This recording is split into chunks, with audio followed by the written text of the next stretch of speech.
going to show you how you can use your word processing program in case nobody's ever showed you that before and you've just sort of been guessing or figuring it out as best you can. So I'm actually using Pages because I'm working on a Mac. You might be using Microsoft Word, even as a Google online product, so maybe you don't have that application downloaded on your own computer. You're using it, borrowing it, sort of, so to speak, from CSU. But all of these word processing programs work in very similar ways. So while my side menu might be a top menu for you in Microsoft Word, we're going to just work on the same things. So let's assume that I'm here in an untitled document and I want to put a heading that says final paper, and I would put the name of the course and maybe the professor's name, which I should hopefully know by now. One thing that you'll see is right now the paper says untitled. This document is untitled, and in this case, Pages tells me that I've typed in it. It's not saved yet. So you do want to get in the habit of saving periodically, especially if you're not working on your own computer or your computer has been giving you trouble or any such thing. I'm the last person to talk because I'm terrible about backing up my computer. But we want to hit save. So I'm going to go ahead and save this document. Now, instead of just calling it Untitled 1 or Untitled 52, let me urge you to get in a habit of labeling your files so that you know what they are. You can find them later on, and your professor can figure it out as well. So I'm going to put this in school stuff. You also want to know where you saved it to. Maybe you save it to the cloud. Maybe you're saving it to a USB stick or whatever. But you should have copies of your stuff because what if a professor asks you to submit a copy of a paper you already did to give you credit for something, like citations, like I did. Okay. So this is the heading of my paper, and I'm going to talk a little bit about fonts first. So in this case, I'm going to look over at my toolbar ribbon, and I notice that this default font is 11-point font, which is not quite the normal. Normally is 12 for academic papers. If you are trying to fool the professor and waste pages, you would put it up to 14, but you should not do that. I just told you you could, but not really. You can't. You might, but you shouldn't. So I'm going to select everything in the document. In fact, I'll select all, and that's Command A on most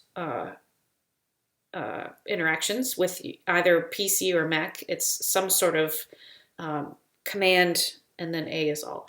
So I'm going to change the font to a 12-point font. It's a little bit bigger. You can leave it with Helvetica is a perfectly good paper font.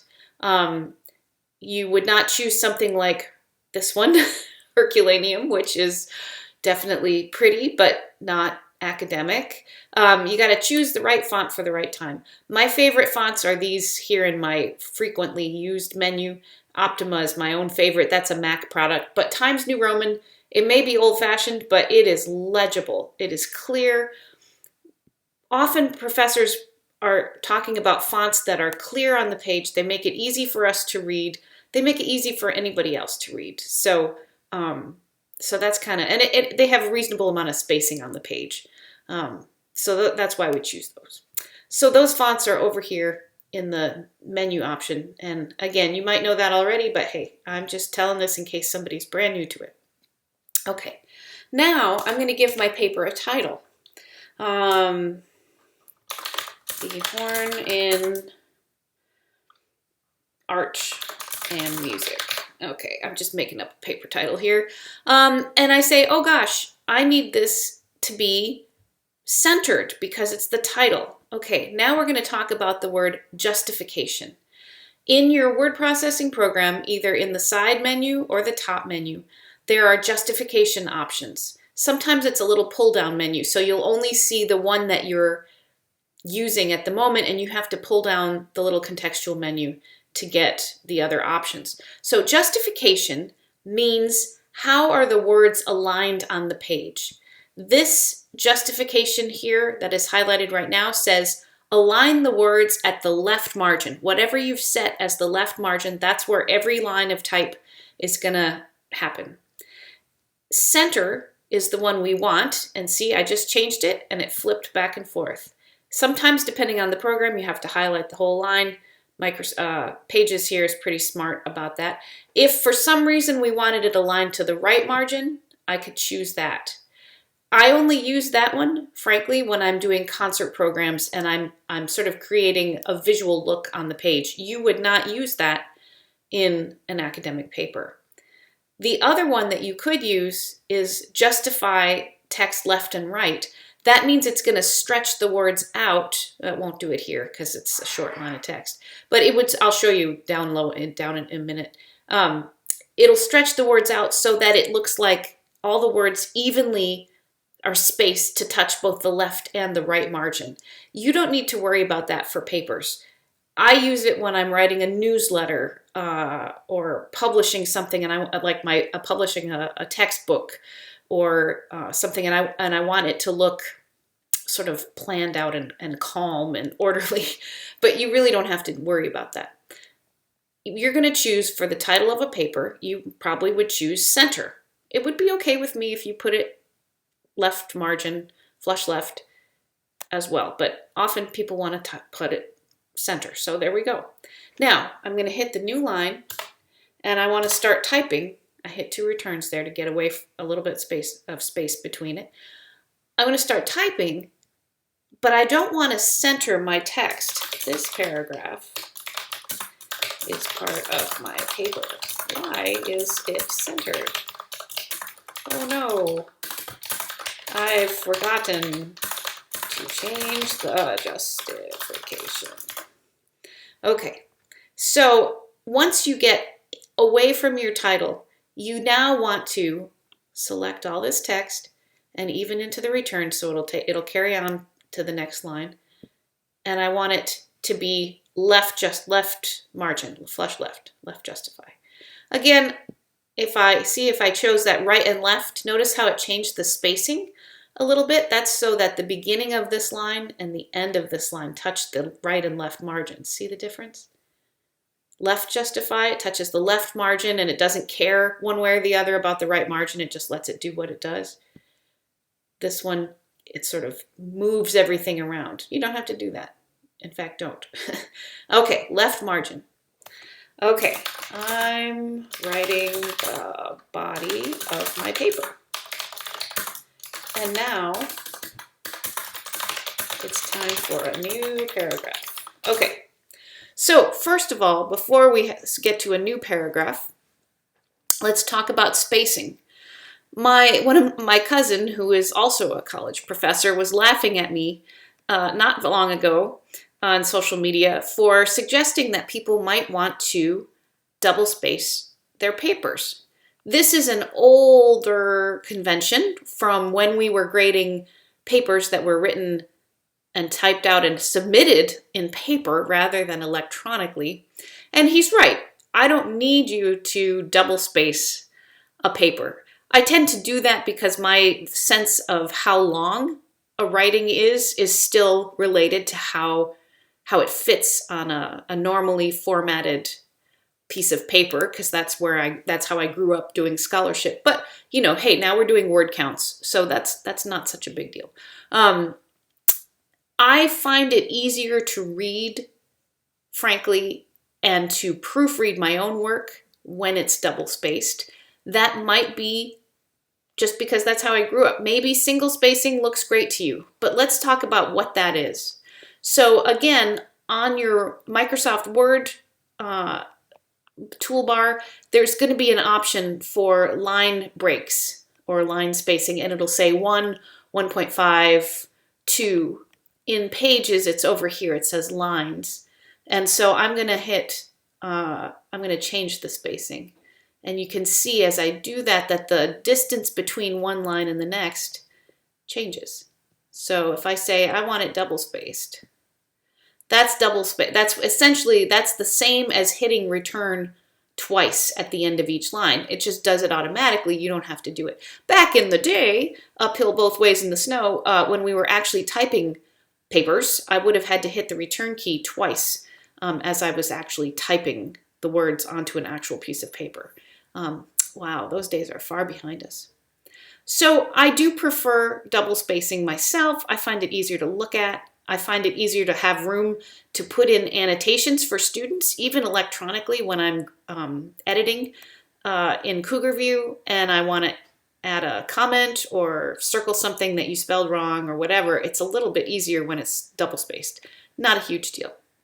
Let's talk about paragraphs. Here's how we'll do it when the paper is double spaced. Double spaced. Okay, so we finish one paragraph and we're going to start a new paragraph. Now, some of you maybe kind of write continuously and then you don't think about splitting your writing up into paragraphs. Paragraphs are a good idea because they group similar ideas together. They make it easier for the reader to perceive your own organization of thoughts. And so I'm going to go back to the beginning of this paragraph and indicate how a paragraph should start. This is definitely true if you're double spacing, and it should still be true if you're single spacing your whole paper. So at the beginning of a paragraph, I need to indent. Now, the old way of indenting would be to hit the space bar 5 times. I'm going to undo that. The easy way to indent is to hit the tab key. So I'm going to hit tab. It's set up. Tabs mean where the cursor is going to be shoved automatically over to. And every word processing program has standard tabs that are every ½ inch, every 5 spaces, every 5 average spaces. You can change the tabs if you want to make them do different things, to make them center or go to the left or stuff like that. You really don't, for an average paper, you really don't need to mess with that. I can show you how to do that if you ever want me to. I'd be glad to, but you just have to hit tab. So I'm hitting tab, and look at that. Did you see how the first word is indented, and it's indented ½ inch? I'm going to do it again. Let me get rid of it. Okay, and I hit tab. Okay, so now when I am at the end of a paragraph, I'm going to hit return. Okay, and now this is my new paragraph, but before I start typing it, I'm going to hit tab. This is my new paragraph. It has new ideas and thoughts. And I won't forget to do citations. But first, let's look at how to do paragraphs if I'm single spacing paper. Okay, so I'm going to go down to the next paragraph, or I'm actually going to leave some space on the page, which you're not going to do. So what if I'm typing a paper and I'm single spacing? Well, all right, I'll get back to single spacing. Okay, so the quick brown fox jumps over the lazy dog and laughs at this long and silly sentence. Okay, this is a silly paragraph. Okay, so first of all, I still think that every paragraph needs to start with an indent. I hate not looking at indented paragraphs. I understand that it looks probably like a modern phenomenon, that the indent is becoming a little bit old-fashioned. So, okay, if you're single spacing, I can agree to no indent at the beginning of a paragraph if you then double space after to start a new paragraph. A new paragraph, when single spacing is the norm, should begin after 2 returns. on your your keyboard. So because I haven't indented and I'm single spacing, I'm using 2 returns between paragraphs. I don't love it. I mean, I write my textbook that way, but that's a textbook. That's not an academic paper. When I'm writing academic papers, I do it this way at the top. It just looks better to me. Even when I'm single spacing, I still think the new paragraph indent is needed. You say, well, what if I indent? Do I need to have this extra return? Oh, gosh, I guess not. But, man, it just doesn't look good to me. Ah, look at that. See how close and cramped things are? To me, the double spacing option with indents, it just looks better on the page. What you shouldn't do is double space between paragraphs. If you're already double spacing, don't double space. That's what the indent is for. So what we're trying to do here is we're trying to make it clear on the page how your thoughts are organized into paragraphs. And yes, please, thank you very much. Have some paragraphs. Have paragraphs. Group your thoughts together in paragraphs. And so we're trying to make it look clear to the reader. I don't like this single spacing stuff when it's not an article on a web page, or an article in Cougar View or a textbook. Academic papers that people are writing should look double spaced so that there's room for us to annotate and correct and ponder. And I also think people can proofread their own work better when it's double spaced because the words are spread out a little bit more. So consider that. Let's see, I'm looking at my notes. Paragraph spacing, line spacing. Okay, let's talk about works cited and how you might format that. So I'm going to go to a new page. I'm going to leave it on the new page. Well, hang on. Let's get a new page. Okay. So works cited goes on a new page. I'm putting that works cited page back to single spacing. I'm going to handle all the line returns, double returns myself with the keyboard. So I'm going to center works cited. Whoops. Did you see that I clicked on the centering tab? Double space, double return. Okay. And now I'm single returning again. So now I'm going to put my my works cited, I'm putting them in alphabetical order. I'm not going to go through the whole this is how you do citations thing because that's on the citations worksheet and the citations video, but I'm just going to make up a citation. And I don't actually remember which album Abbey Road was on. I'm just going to pretend that it's on LP. Okay, the Beatles' greatest hits, Decca, that would be the recording. Okay, and so then I need to hit return twice and get to my next, let's see, let's do, here's a book. I'm going to use a print book, so I'm going to italicize the book title.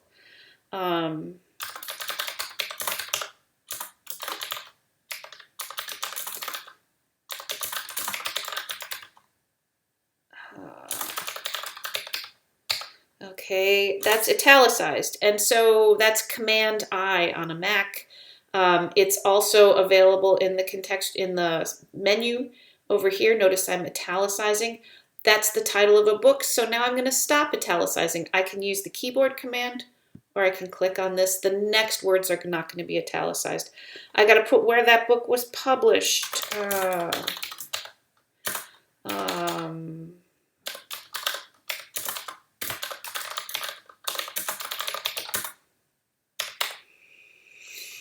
Okay, so this citation went on to the next line.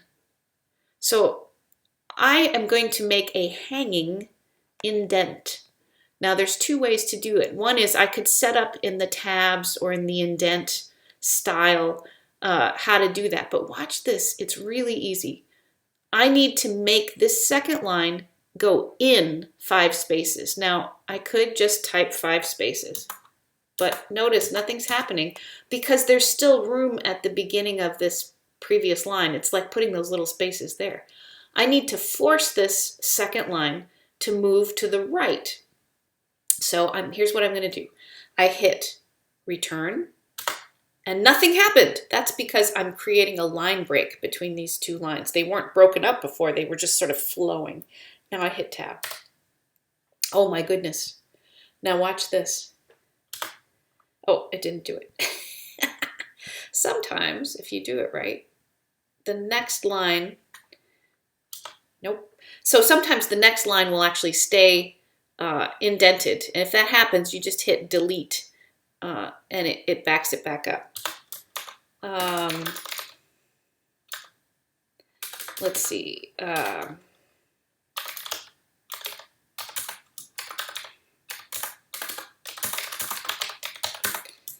Okay.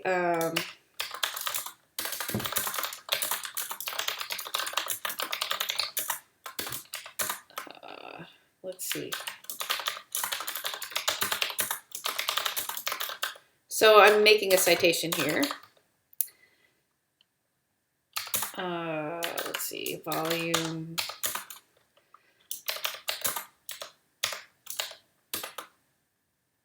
Okay. So here's a citation, a journal citation. Again, I want this second line to be indented. I don't want the first line to be indented. That's what we do at the beginning of a paragraph. But in a citation, I want the second line to be indented. So I put my cursor at the beginning of the second line. I hit return or enter, and then I hit tab. Oh, it's so great. Notice, by the way, that my citations are in alphabetical order by whatever they start with. They're in alphabetical order, not the order they were used in the paper. Okay, again, I said I wasn't going to say anything about how to do citations, but I couldn't help myself. Okay, here we need to have a citation. Let's say that was from the Charles thing, and it's page 32. Okay, that's how to do a parenthetical citation. I just put the parentheses, and in fact, I should get rid of that period, because the period comes after the citation is done. Okay. If you are doing footnotes, very few of you are doing footnotes. I know some of you already are, and you actually know how to do them, I've noticed. Pretty much if you're doing them, you know how to do them. But I can do insert footnote. See how I went to the insert menu?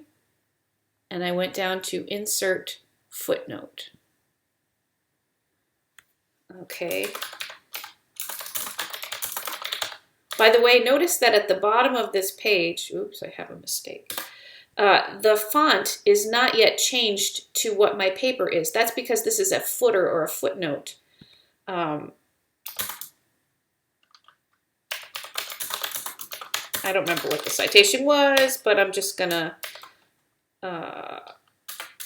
citations.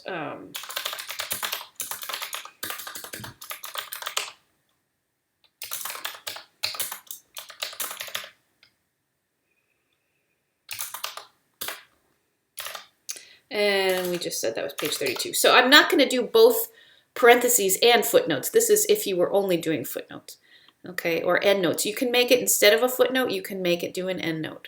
But I have to change the font to whatever I was using, which was Times New Roman.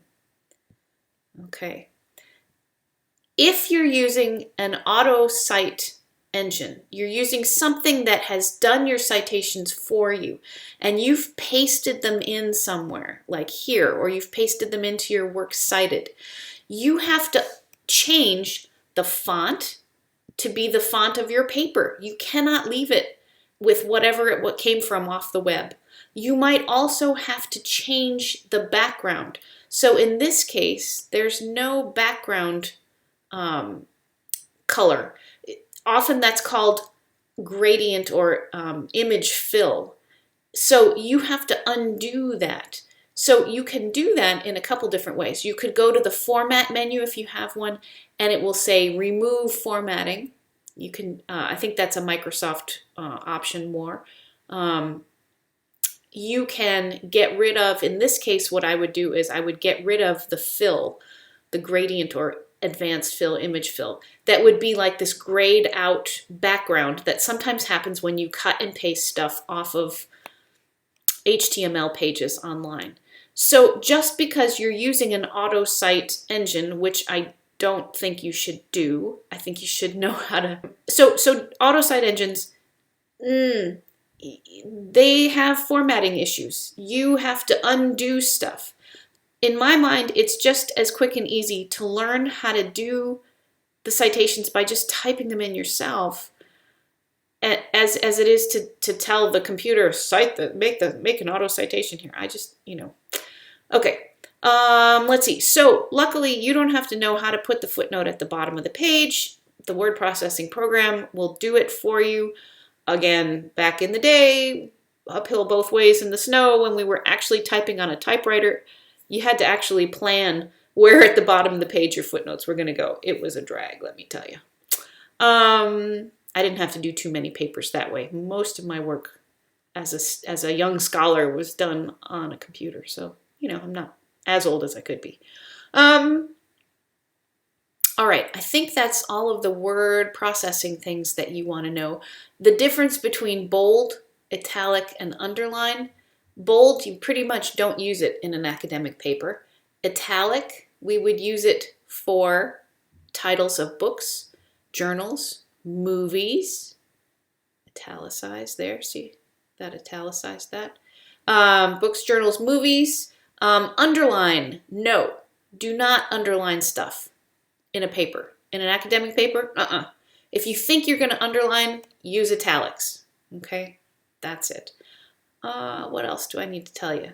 Okay, I think that's sort of a good place to stop for a quick how to use your word processing program.